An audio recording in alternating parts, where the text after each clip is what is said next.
चोर होता है ना, उस चोर का भी अपना कैलिबर होता है। जो ये नोट को सही करके और थक्की लगा करके गिनने वाला है, वो अगर चुराएगा भी कितना चुराएगा, 10-20 नोट चुरा लेगा। जो बड़ी चोरी है वो तो बड़े लोग करते हैं, उस बारे में क्या है, उस बारे में तो कोई FIR ही नहीं है। 8 लोगों पर FIR हो गई है, जब तक आएगा नाम। हाँ, वही तो कह रहे हैं कि 8 लोगों का FIR हो गया, वो केवल गिनने वालों के ऊपर हो गया। जो गिनवा रहा था और कहाँ भेजना है कितना तय कर रहा था, उसका कहाँ नाम आया अभी। सरकार तो कह रही है कि विपक्ष मुद्दा उठा रहा है कम का। अरे भाई, मुद्दा है तो उठा रहा है, कोई अपने घर से बनावटी मुद्दा है? आखिर आपने इतनी जांच के बाद पहले ही दिन FIR करनी चाहिए थी। अज्ञात लोगों के नाम कर देते, लेकिन FIR तो होती, लेकिन आपने FIR नहीं किया। आखिर जांच के बाद आपको कहीं ना कहीं FIR करनी पड़ रही है ना।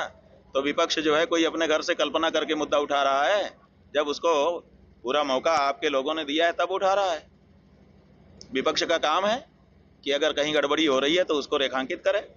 अच्छा है कि विपक्ष कम से कम ये कर रहा है, नहीं तो वो भी अगर इसी में अपना हिस्सा लेकर के चुप हो जाता तो हम लोग क्या करते। हम स्वागत करते हैं ऐसे कदम का। तो ये सब कुछ 24 नवंबर 2024 को यहाँ एक धार्मिक स्थल है, उसका निरीक्षण हुआ था, उसके बाद ये हुआ है।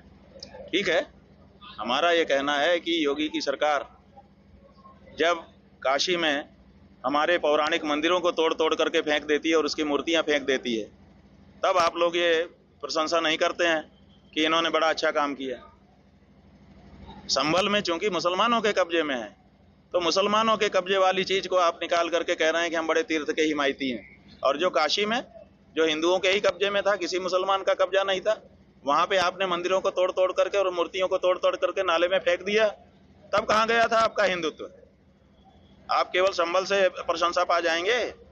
आपका आकलन इतिहास करेगा और बताएगा कि औरंगजेब से भी ज्यादा अन्यायी अगर कोई था तो आप लोग थे।